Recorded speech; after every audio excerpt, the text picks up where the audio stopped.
evening, everybody. Welcome back to Horse Center. Tonight, Shawn and myself with Jockey's agent, Marcus Judy. Marcus, how are you tonight? Everything's good. Appreciate you having me on. Oh, we appreciate you coming on. I mean, the guests are what make the show. You think people tune in to look at Shawn and I?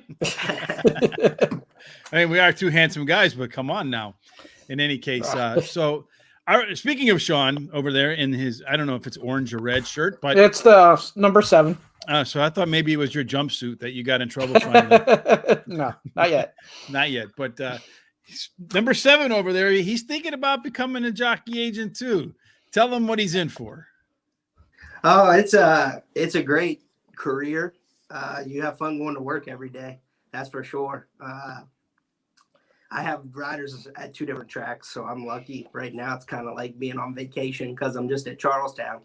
But once Mountaineer opens, it's a 7-day-a-week thing because they run Sunday, Monday, Tuesday, Wednesday. And down here, we run Wednesday, Thursday, Friday, Saturday. So there's action every night. Nothing wrong with that. Now, speaking of action, do you wager at all, or is that like off limits for jockeys agents? Nah, I'm a degenerate. You're a degenerate, right? When you're being a degenerate, what's your favorite bet and why? I like to play exactas, and then I take a stab at the pick 5s and pick 6s sometimes when the pools get big. But I'm mostly just an exacta player. I play football and basketball also. Oh, so you're one of those real degenerates, huh? Yeah. Yeah. Well, you know what? Welcome to the club. Like I've been a degenerate. Let's see, I'm 55. I've probably been a degenerate for 54 years, Shawn. How about you? Right with you. Yeah, probably 30 years at least. 37. Yeah, as being a degenerate tonight, but for some reason, when I'm a degenerate, my first pick on the parlays kills them every single time. In any case, so tell us a little bit about. You say you have 2 jockeys now at Charlestown, and you have one when Mountaineer opens. Tell us a little bit about who you're managing and what you see from them going forward. At Charlestown, I represent Rashawn Latchman and Marshall Mendez.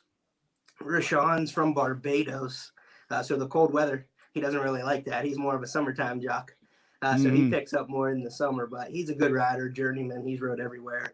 And the bug boy, Marshall Mendez, he came from Ohio in January. He's doing well right now. I don't know exactly what it is, but I think he's close to leading the country in wins. Obviously not purse earnings because our track doesn't run for the big money like New York or Oakland or something, but he's right there in wins so far. So I know it's early, it's March, anything can happen, but I like to win, so hopefully it keeps up. And then at Mountaineer, I have Guillermo Rodriguez. He does Ohio also. I had him at Mountaineer last year. We won like 115 races, I think, and finished second. He's been riding for a while, and he handles most of his business. I do Mountaineer mostly over the phone.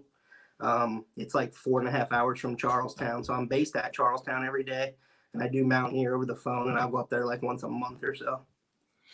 So when you get a young jockey like Mr. Mendez who's kicking some beep, do you worry that some bigger tracks are going to come calling, or do you feel like if a bigger track comes calling, you're going to go up there with them? Yeah, I mean, Bug Boy's got 1 year.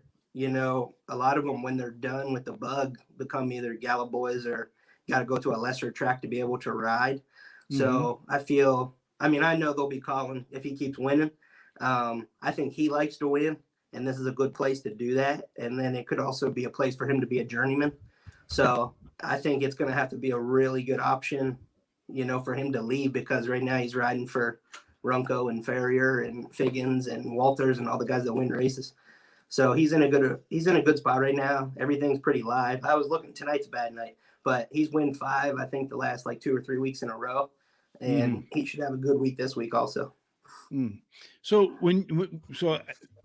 to help Shawn again a little bit here. So you were a trainer before, right? Before you became I've done everything. I've hot walked, groomed, assistant trainer, had my trainer's license, worked in a racing office.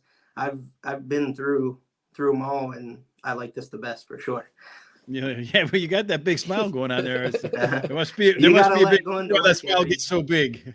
Yeah, you gotta like going to work every day, and I like going to work. So yeah, well, that's what they say, right? Someone said once upon a time that if you enjoy what you do, you don't spend a day of work in your life. So I agree with that sentiment at all. So yes, when you become a jockey's agent, do you like cold call the jockeys and say, "Hey, I can get rides for you"? Do you go to like the jocks room, introduce yourself, or do you get rides first and then go to the jockeys and say, "Hey, I got a ride for you"? How does that relationship get started? And then walk us through, because you got to start from zero and then from zero go to something. So what's zero like? I chose Charlestown because I was there before as an assistant trainer for Mike Baird, and I had my own horses there for a little bit. And so I knew some trainers and I knew a few riders, but you got to have a rider take a chance on you pretty much. There's no contracts. I mean, it's a handshake. You can get hired, fired at any time. A lot of it's just trust and respect, but you got to have someone believe in you to give you a chance because they're giving you their business to handle.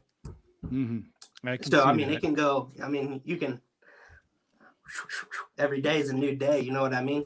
So it's pretty much just having the belief of the rider that they'll give you a shot and you give them a shot. You got to have a product you believe in to sell. So they got to trust you to know what you're doing, and you gotta be selling them. If you don't like the product, it's hard to sell it. So you got to so in other words, you got to like the people you're representing, right? Yes, sir. And then from there, getting them the good rides, then they'll like you even more if you find them winners. Right. If you take a guy that's win, 50 races for his whole career, and you take him and he wins 100, then the other guy starts saying, "Oh, I want that guy." And then you become the best man at everybody's wedding. Shawn, how are you tonight? I'm great. So to expand on Rich's question, how did each one of the three jockeys you have come about? Rashawn, I've had Rashawn. This is the third year we've been together. I got him. He had an injury and he was off for a few months. And I had a kid named Louis Batista, and we just decided to go our separate ways. So I picked him up while he was hurt, and I had Dennis Arujo at the time. He's at Laurel now. He just went a stake the other day. He's a very good rider too. So I had Dennis by himself, and I picked up Rashawn when he came back from injury. And then Guillermo, I've known Guillermo for a long time. We were friends before I worked for him, and he wanted to make a move up there. And I know a lot of the trainers up there. So it was kind of a no-brainer when he went up there. I knew he knew how to handle his morning business and everything. At Charlestown, it's more like you got to go every day, ask the trainers how they're doing, what you need. You got schedules to follow. You get paperwork done for them, things like that. Mountaineer's more of like a ship-in track, and the people that I ride for are people that have been training forever. They don't need to see me every day. So it was easy to get him. And then Dennis decided at the end of last year he was going to go to Laurel pretty much full-time. So it was actually Guillermo that said, "There's a bug boy up here. Why don't you start watching them?" Because Charlestown, there hasn't been a bug for a while. It's been good. I think the last one, like Jose Montano, and he won the Eclipse Award when he was there full time.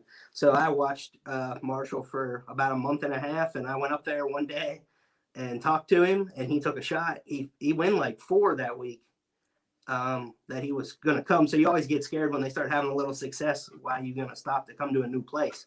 But I guess he liked me and we kicked it off. He works hard, and knock on wood, we're doing good right now.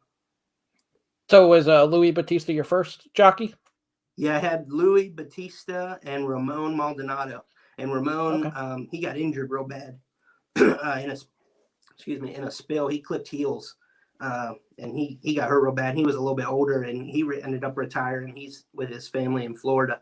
So with you can only have 2 at a time. I went from having Ramon and Louis to pretty much Rashawn and Dennis. And now I got Rashawn and the buggy here. Yeah, that actually answers the question about Ramon. That's not a name I've heard in a while, and I didn't know what happened to him. Yeah, he ended up going to Florida with his family, so that's good. He was a hard knocker. He'd ride anything, and he tried really hard. I think just age, you can do it for so long, but then he chose family, which I don't blame him. And better weather. Oh, for sure. Yeah. So when you decide to be a jockey agent, what are the requirements to officially become one? If you have another license, in the industry, you got to give that up, obviously, because you can't hold more than one license. And you just take a test with the stewards. They make you shadow an agent that's already there for like 30 days. Didn't know the ins and outs. I got lucky because they knew I kind of knew what I was doing. So they let me follow a guy for a few weeks and take the test and start. Another question, and I lost it here for a second. Wow. All right, I got a question while you Go while ahead. you pretend you're me for a moment there, trying to get that brain to work again. So you're in a sense though, when you're shadowing somebody, that's kind of like, you see it in movies or you hear these stories about I had to train my replacement, right? So it's a competitive business. Yeah. We've heard a little bit from some jockeys that sometimes it can get a little bit testy in the jockeys room. So I got to imagine, man, you take a good jockey away from another jockey's agent, there could be a little bit of tension there. What's that like? Yeah, it's tough. I'm old. I'm old now, but when I first started 4 years ago, they called me rookie, and at the draw, they made me stand around the corner and stuff. There's a pretty good agent crew down here. A bunch of guys have been doing it for 20, 30 years. A few guys have won really big races. A few guys have had really good riders. The guys that are still here had Travis Dunkelberger and JD Acosta, things like that. They've been doing it a certain way for a long time. So me coming in new, like a new kid on the block, I had to do things a little different, hustle on the ground more and things like that to be successful. So when you take a jockey from another agent, is it just such a part of the game that the other agent doesn't get like angry or frustrated or say something to you? Or are there times where there's some words exchanged? Yeah, there's words and everything. I mean, there's like a common courtesy. You try to make sure the other guy gets paid, obviously, and everything before you start working with the other guy. Because the way that the pay is with horses, I mean, if you win a race, you got to wait for like 2 weeks for the test to clear and all that stuff. So when you win as a jockey, you might win 5 that week and you don't get paid for them for 2 weeks. So if they transition to somebody else or whatever, it's kind of like a common courtesy to make sure everybody gets paid and all that stuff. But yeah, it gets hot sometimes. You got a big smile there. It sounds like it looks like you got a specific story in mind. Yeah. No, you want to share it? I'm competitive, so I'm always in the middle of a lot of them because I'm always trying to get on the best horse. Yeah, I can understand that. Yeah. Did you now during that time frame, Shawn? Were you able to clear the brain fog? I got at least 2 more questions. So all right, fire away. When we had Paula Bankin on last Thursday, she said basically her job is handicapping. Can you expand on that and what goes into that when you're finding the horses for your jocks? I try to stay ahead of the game as far as like if I know I ride a horse and the race comes back 2 or 3 weeks later in the book, I'm already marking that spot. Or if they win, I'm marking the next spot that I think that the trainer's going to put the horse in. I got the thorough manager and the DRF and I got RTN. I mean, I do all my homework with replays and looking at buyers and things like that. Sometimes there's a saying the jockeys don't like to hear it, but you got to lose to win sometimes. Sometimes you got to stay loyal to the bigger stables or, the people that you ride like your best couple horses for, and you might not. I mean, you always want to pick the right double call, but that you're going to sometimes have to lose to win. That's all. So it looks like not even agents, trainers too. Trainers get a little hot, huh? Over with the jockeys as well. Yeah, huh? It's hard to tell them, I don't want to ride your horse, sir. But then the next day you go back and want to ride another one. But I found, getting spun is like a big term in horse racing. Like you give a guy a call or he thinks your rider's going to ride his horse or whatever, and then you got to spin him. So I try to be honest early on, like in the process of it during the morning. And they get a little bit mad at first, but I think they respect you more later than getting spun in the afternoon. Now, this next question might put you on the spot a little bit, so you can totally pass on the question. You handicap, you bet. Now, one jockey agent got a little slack on Twitter because he didn't always bet his jockey. What are your thoughts on that? And what do you do? Well, I'm a lifelong Cleveland Browns fan and Cavs and stuff too, so it's been a long career of fanhood. But I always say bet with your head, not with your heart. Exactly. So you're a Browns fan, huh? What do you think about the Deshaun Watson thing? They gave up a lot. I don't know. Have you seen some of the memes that are out there? Yeah, that stuff's funny. Did you see the one that made me laugh the hardest? Did you see the one from Rush Hour where they go to with Chris Did Rock you see that one? at the massage parlor. that was crying. That was so funny. Yeah, If you haven't seen it, you got to look it up, man. I was laughing because it's funny because Rush Hour has come up. I'm corny. I like the Rush Hour movies. I think they're kind of funny. I really like Chris Tucker. I was out in Los Angeles one time and he was on the Damon Wayans show and I was in the audience. And if you've never been at one of those shows, so they're taping and then they take a break and then they tape and then they take a break. But during the break, Chris Tucker was talking. That dude is genuinely funny. I mean, funny as hell without even trying to be funny. But yeah, he's funny. But in any case, so we've gotten a lot of people to watch Rush Hour in the last week or two. yes, Sure. I should be getting royalties. We had Richard Mandela on, right? So I asked him if he ever saw Rush Hour 2, because there's a scene where Chris Tucker's in the casino and he's talking about do it for Mandela. And I said, every time I heard the word Mandela, I can only think of the way Chris Tucker says Mandela. So I probably ruined it for everybody who ever hears the word Richard Mandela again, for sure. All right, so we got off on a tangent. Shawn, you got any other other questions that you couldn't remember? Well, we'll keep it the sports theme because you said you were going to study and be prepared for the tournament here. So who do you like this weekend, and what are your bets there? I need the Pac-12. I made a big play on the over on the Pac-12 getting 5.5 wins. I was hoping USC could get 1. And then I figured UCLA and Arizona would at least make it to this weekend. So now I got to find 2 out of there somehow. I think Arizona's got at least 2 wins in them, no? They got to play Houston and San Antonio. That's a rough draw. Yeah, that is kind of a rough draw for a 1 seed for sure. You're going to need UCLA to win. You get UCLA to win. UCLA to beat North Carolina. Yeah. Mm-hmm. Well, but I think they both could happen. I have Arizona in the finals, so if they make it to the finals, you'll get there. Yeah. Yeah, I got 4 right now, so I got to get over 5.5. Yeah, you get there. 2 more wins, you'll be good to go. As far as going forward, do you have any aspirations? Are you going to stay in the West Virginia area, or do you ever think about traveling a little bit north to the New York tracks, or maybe a lot of folks in that Atlantic, that Mid-Atlantic region, they expand out to parks or to Laurel or Pimlico? There's a ton of tracks around you. Do you ever think about expanding your business?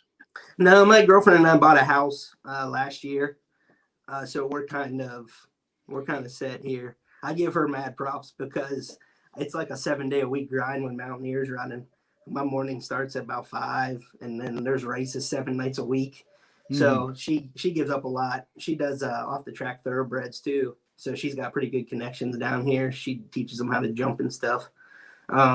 Parks, maybe. My parents live by parks. My dad's a big fan. He don't miss a race. I can accidentally fall asleep at 9 o'clock, and if I win, when my riders wins, I get a text. From your dad, huh? 7 days a week. Yeah, he loves it too. So for now, so is that where you learned it from, your dad? What's that? So is that where you learned it from, your dad? Is that how you got into horse racing? Yeah, my dad had horses when I was little. He had a few at Mountaineer. I'm actually from up there by Ohio, like across the river from Mountaineer, Ohio, West Virginia, Pennsylvania is all real close. I actually, when I was a real little kid, I used to go to church on Sundays at 11 o'clock, and then my grandpa take me to Mountaineer. It was Waterford Park for the afternoon races at 1 o'clock post. And I was like, all through grade school, I used to save my lunch money and stuff so I could bet a couple horses to show. That's funny. That's how it all started. Well, that's how it starts for most people. And what's amazing to me is that, like, the folks who run the tracks, right? To me, it seems that this, if you just talk to the people, because Shawn, how many times have we heard the story?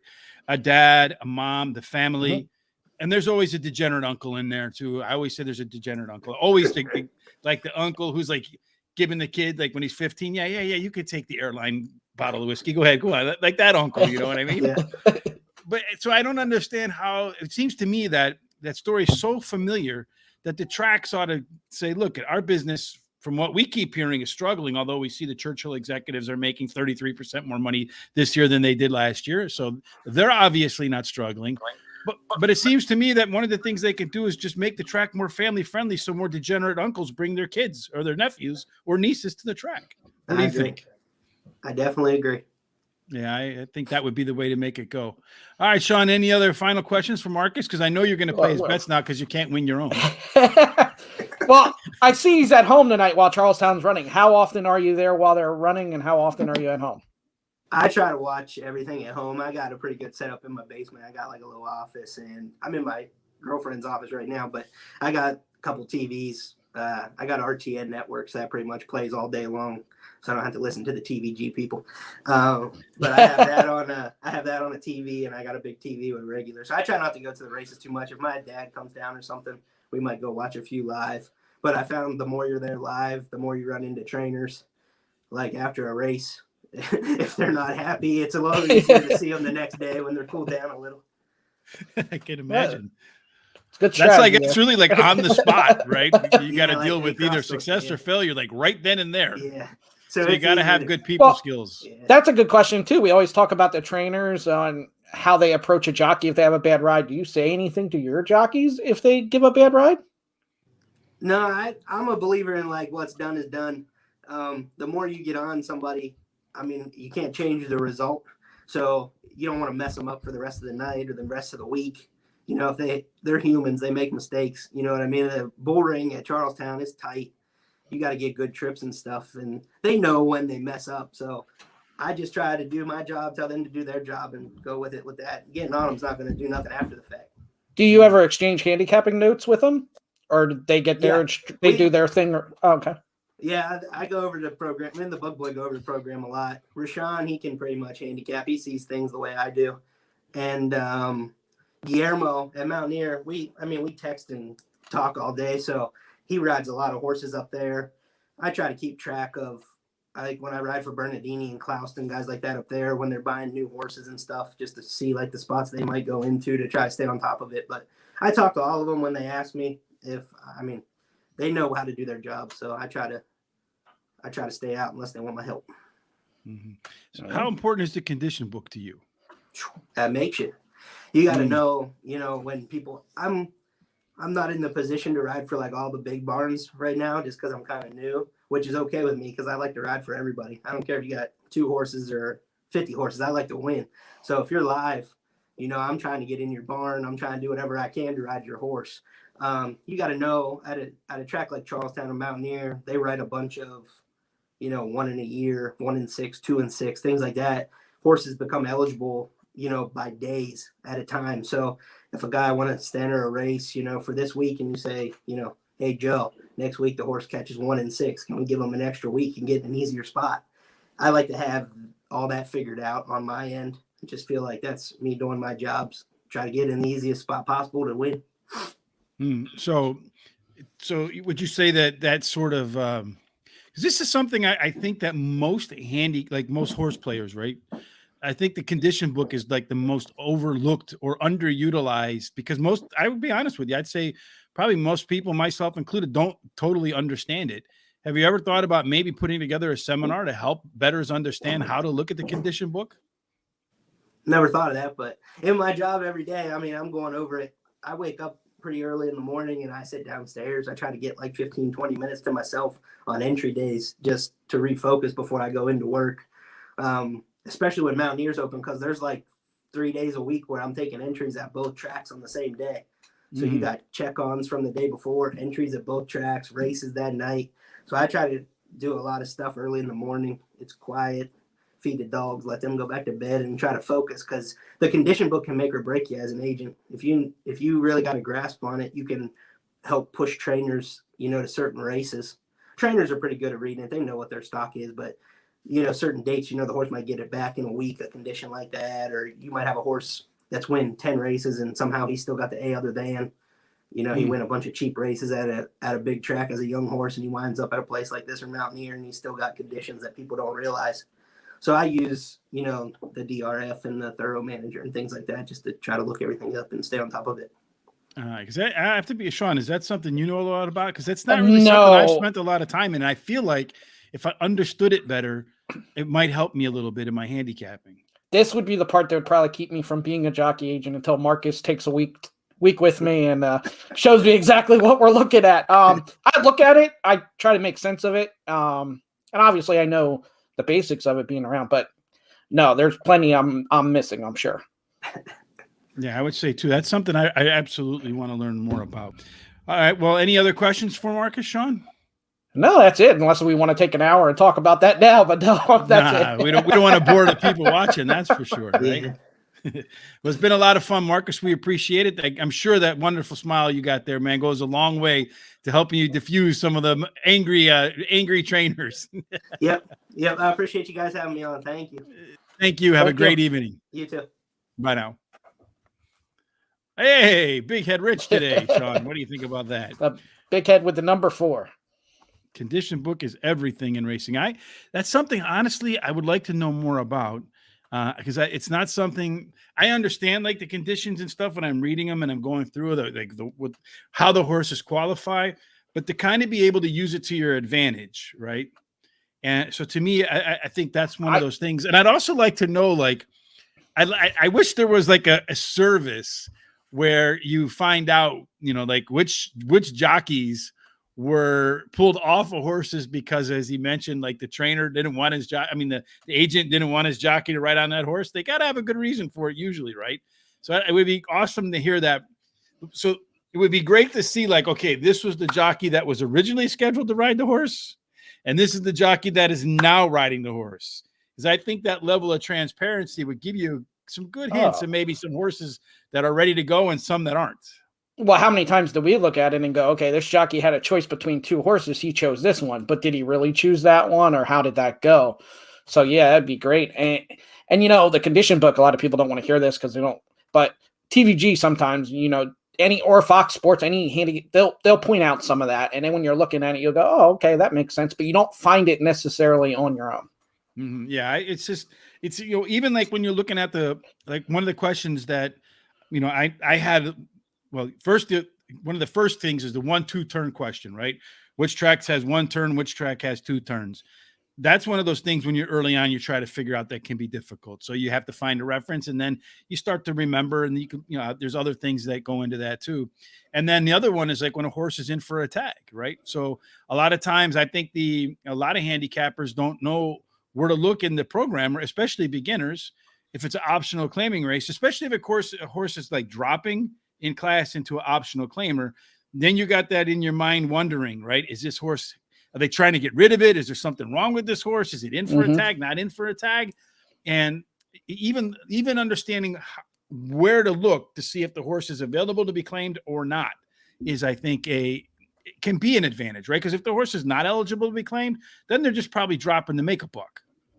Absolutely. And this is funny because that little bit of information that you see that's crammed in there, it's funny how much you still have to learn about or how much you miss if you don't know where everything is and you don't have enough time to look at it. It's quite amazing how much is in there. There's a ton of stuff in there. All right, Shawn, where do you want to start today? Should we start with another day that ends in Y, or we'll go somewhere else? Yeah, go somewhere else. We'll start somewhere else first. All right, so the New Jersey Commission of Horse Racing politely declines to be the HISA middleman. So this is all supposed to start, July 1st with the Horse Racing Integrity Safety Act, that thing? I believe so, yep. Yes, and so far, there's not a single state that's instituted how they're going to pay for it. New Jersey was invited to be the first, and they declined. They said, nah, we'll leave that up to you. So we are April, May, we're essentially 2 months away from this thing kicking in and nobody's figured out how to pay for it. Don't you just love bureaucracy? Yeah. I mean, I don't think anybody by choice is going to do it. So I don't know where the line goes and somebody just finally does it. Well, I think what the article basically said is what's going to end up happening is this is going to get instituted and then people are going to get bills. Yeah. Okay. So the New Jersey, the New Jersey and the California Racing Board and the California, all of them are going to get a bill from HISA, and then they're going to decide when they get that bill how to pay for it. My understanding is, from what I read, it's going to be like increased licensing fees from the people who are the professionals in the sport, not necessarily the degenerates like us. But I think at the end of the day, Shawn, it's just still my feeling that we're the ones that are going to pay for it. Yeah, absolutely. It's going to be instead of $1 to get in and $2 for the program, it's going to be $10 to get in and $10 for the program. Even doing the professionals, that's not right neither, because some of them are struggling to make the buck too. So either way, it's going to be passed to the people. It's not going to be passed to the Churchill Downs people that got their 33% raise. Well, maybe they should, instead of taking the raise, they should just offer to pay for the whole country, right? There you go. Or maybe they should do like I say, and the biggest states get together, they make a compact. There's nothing stopping them from making a compact of rules that they agree on, and then saying, if you want your horses to run from any other state into our bigger races, then you have to follow the same rules, right? And just like that, you settle it, and it can be taken care of at the local level. But anyway. All right, so let's go to another day that ends in Y. Shawn, what do you say? Yeah, I mean, of course, there's got to be one. There's another day that ends in Y. Another Bob Baffert in the news again. When isn't Bob Baffert in the news, Sean? There isn't one. There's every day. Every day. But this one might be, I think this is starting to smell a little bit like the end to me of, well, I don't know that's the end. I think there'll be a workaround is what I think is going to end up happening because the California Horse Racing Board says that they have to honor the suspension from the Kentucky Horse Racing Board. So Bob's going to start on April the 5th or April the 4th, something like that, is 90-day suspension. And if you have a 90-day suspension, that you have to clean out your stalls. You can't have any markings, so you can't have any Bob Baffert Incorporated or whatever it is up on there. You have to clean out your stalls. You can leave, I guess, your personnel behind, but you can't transfer it to like somebody in the family who's licensed. But you can transfer it to somebody in your business who's licensed. So what do you think the outcome is this going to be? That firm no is going to become a maybe yes? Yeah, I don't know. It might be what you're saying. I mean, maybe he is done after this. I don't know. I'm tired of predicting. Honestly, I don't think he would have fought this hard and spent this much money, Sean, if he planned on going away. You think? Well, I think, but he might be just because he doesn't want to go away, and this might be the end. Here's my prediction. He's going to transfer the barn to somebody in the barn. After this 90-day suspension is going to be over, it's all going to be transferred right back to him. He's going to be on his cell phone. I thought he couldn't. I thought reading the article he couldn't do that. No, it said he can transfer it to somebody. It just can't be like a family member or something like that. If I remember what it said in the article, it has to be somebody that's detached from him personally. Like it can't be his son or something like that, or his daughter or his wife, but it can be like another person within the barn. I'm going to guess that that's exactly what's going to happen. There'll be some third party. You can't do that. It's kind of what the article looks on and kind of said to me. So you can't transfer it to somebody in the barn, somebody licensed. No, so he's going to have to transfer it completely to a different trainer. And this comes to it says, as written, the rules do not preclude a licensed trainer with no immediate ties to Baffert Ox. So it can't be immediate ties. Right. So then the question comes again on any of these Derby horses, do they have enough time to transfer them to another trainer and get them ready to be in the Derby? I don't know. It says a CHRB prohibits a trainer suspended for more than 30 days from transferring the horse to any licensed family member or any other license employed by the suspended licensee within the previous year. So I don't know. What does that mean? I don't know. That seems to me there's a little bit of a wiggle room in that sentence there. Yeah, within the previous year could be a licensed family member, that anybody in the occupational, who's a family member. They don't really is by marriage or domestic partnership who's related by blood to spouse or domestic. It doesn't say it does not preclude a licensed trainer with no immediate ties to Baffert. It's going to be I think he's going to test the rules on that one too, Sean. Of course he is. And you know what? We'll have news every Monday, Tuesday, Wednesday on Horse Center because there's any day that ends in Y, Sean. All right, so let's have a little bit more fun now. In a UK paper, right, where they love horse racing over the UK. So it says 5 destinations for horse racing lovers can't miss. So one of them is the Newmarket National Horse Racing Museum, the Cheltenham Festival, which just ended. So unfortunately, you can't go to that one till next year. Kentucky, USA, right, which is a funny way to put it when you live here, but yes, the Derby. Hong Kong's Happy Valley, and Paris, France. So if you could pick like your place to go, or maybe how about your top 2 or 3? So where would Sean like to go? Where would Sean list as his top destinations that he hasn't been to? Well, I haven't even been to Kentucky yet, so Kentucky's obviously number one, easiest one for me to get to. You haven't been out of Pennsylvania, Delaware, like that little circle. You're like like those yards that have the electric fence around them and a dog wears the collar. Oh yeah, I mean that's you. Yeah, I know. When I was a kid, I was out a little bit more, but we're going on vacation. We're going to North Carolina or something the Poconos in the summer. So no, North Carolina. So it's a little far. Nice. So Kentucky would be my number one because I haven't experienced that, and probably the Cheltenham one would be my other one. So Hong Kong, I just don't really. The Hong Kong racing just looks. I can't get into the. I think you got to think beyond just the racing. Right? Yeah, I know. says Saratoga. The answer is always Saratoga, Chris. Okay, Barlow well, says, I want to do that too. yeah, well, we're planning on maybe getting together this summer, the crew from Horse Racing Today over at Saratoga. So we'll be like, "Where's Waldo?" We'll be wearing our Horse Racing Today gear. If you find us, we'll have something to give you. And we'll go, man, you really look different in person than you do on that camera. Yeah, you're much taller. Anyway, so for me, I haven't been to the Derby. So that's if you're a horse player, you got to go to the Derby. But outside of it, because I mean, just to be, and it's got to be one of those derbies where they're letting 100,000 people back in, and everybody's dressed up and acting insane. It can't be like one of these reserved ones. So, and then I think another place that I would like to go to the Dubai World Cup, which is this weekend, right? I think that would be an awesome place to go. The pictures of Dubai are amazing. It's supposed to be an amazing place to visit. Was that even listed in there? No, you didn't have to pick from that. I gave you the opportunity. I said anything you want to do, Shawn. Okay, well, I didn't know that was. Yeah, I missed the question. I'm sorry. All right, well, that happens. You're not paying attention. And then for me, I think the third place I'd like to go, and this is a place Terry has been, but it looks to me like that Melbourne Cup gets out of hand.